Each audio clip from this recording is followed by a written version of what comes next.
علامہ ابن باز رحمہ اللہ کا دلچسپ واقعہ۔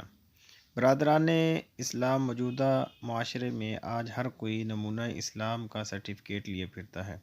علمی اور عملی کیفیت کیا ہے کچھ علم نہیں، کیسے ہوتے ہیں نمونہ اسلاف؟ آئیے ملاحظہ فرمائیں۔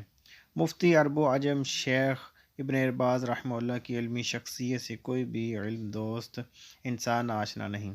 حسب معمول دسترخوان اسی بڑے دلان میں بچھایا گیا جہاں شیخ صاحب کی علمی مجلس ہوتی تھی، اور حاضرین مجلس دسترخوان پر بیٹھ گئے۔ شیخ صاحب بھی آ کر اپنی جگہ بیٹھ گئے۔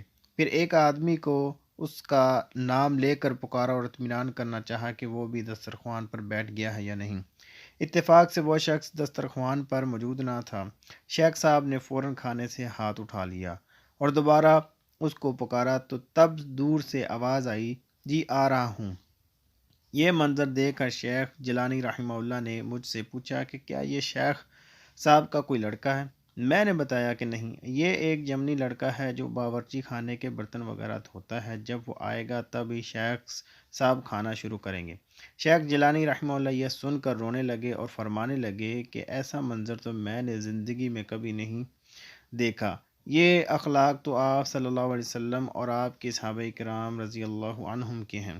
جب تک گھر کا ایک معمولی یمنی نوکر نہیں آ جاتا آپ کھانے کو ہاتھ نہیں لگاتے تھے۔